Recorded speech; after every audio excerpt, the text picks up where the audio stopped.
CM KCR మాట్లాడుతున్నారు. ఇప్పుడు live చూద్దాం.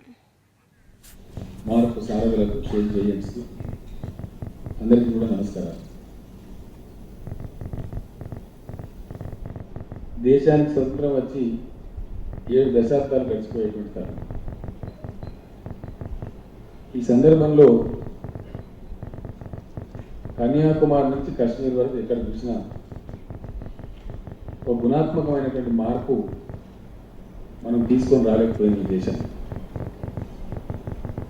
కొందరికి కష్టం అనిపించవచ్చు, కొందరికి ఇష్టం లేకపోవచ్చు, కానీ ఇది మన ముందు నిలబడి ఉన్నటువంటి కఠోరమైనటువంటి నగ్న సత్యం. కారణాలు ఏమైనప్పటికీ అనుకున్నంత గుణాత్మకమైనటువంటి మార్పు రాలేదు.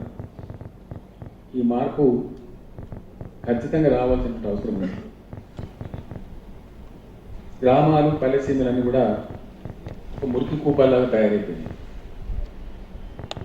ఏదో అప్పటికప్పుడు చేసేటువంటి ఏదైనా ఒక విఐపి వస్తున్నట్టునో అయితే ఇతరత్రనో ఆ విండో డ్రెస్సింగ్ లాంటి తాత్కాలికమైనటువంటి అరేంజ్మెంట్, రోడ్డుకి ఏదో మూరమేయడం కానీ ఇంకోటి కానీ చేయడం తప్ప ఒక రకమైనటువంటి మంచి పద్ధతిలో గ్రామసీమలు మనం తయారు చేసుకోగలుగుతాం.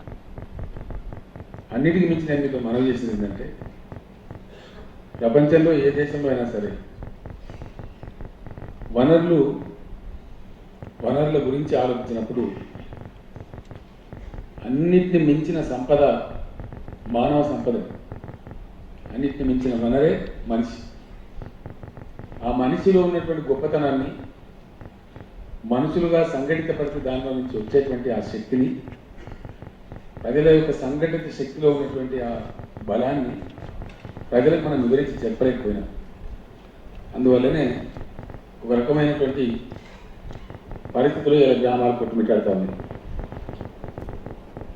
వ్యవస్థ ఉంది, గ్రామ పంచాయతీ ఉంది, సర్పంచ్ గారు ఉన్నారు, మండలం ఉంది, జిల్లా పరిషత్ ఉంది.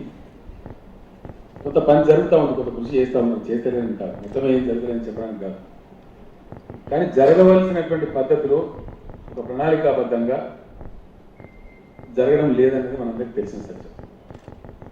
ఎక్కడికి పోయినా, ఏ ఊరికి పోయినా డెఫినెట్గా చెత్త చెదారం, తుమ్మ చెట్టు, జిల్లేడు చెట్టు, కూలిపోయిన ఇళ్ళ యొక్క డెబ్రిస్, ఇదంతా ప్రతి గ్రామంలో దర్శనం ఇచ్చేటువంటి పరిస్థితి.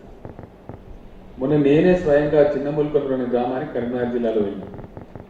జిల్లా కలెక్టర్ గారు నాతో ఉన్నారు, జిల్లా ఎస్పీ గారు కూడా ఉన్నారు. మేమందరం కలిసి గ్రామం పాదయాత్ర చేసాం. అంత చెత్తగా ఊరుందని నిజంగా నేను అనుకోను వాస్తవానికి. అప్పటికి కలెక్టర్ గారు, పంచాయతీ అధికారులు నేను పోతున్నాను ఉద్దేశించుకొని గ్రామంలో కొన్ని రోడ్ల మీద మొర వేయించారు. నేను నడుస్తూ ఉంటే నాకు తెలుస్తూ ఉంది, ఇది కొత్తగా నిన్నో మొన్న చేసిన మొరమని చెప్పి కనపడతా ఉంది. ఒక్కటంటే ఒక్క వ్యవస్థ కూడా సరిగ్గా లేదు ఊళ్ళో, ఏ ఒక్క వ్యవస్థ కూడా. రోడ్లు బాగలేవు, డ్రైన్స్ అసలు లేవు, ప్రజల ప్రాథమిక అవసరాలకు సంబంధించినటువంటి వస్తువులు లేవు. చాలా గందరగోళమైనటువంటి పరిస్థితి.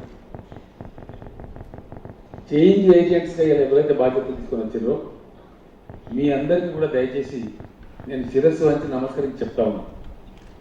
మీరు తీసుకున్న బాధ్యత మామూలు బాధ్యత కాదు.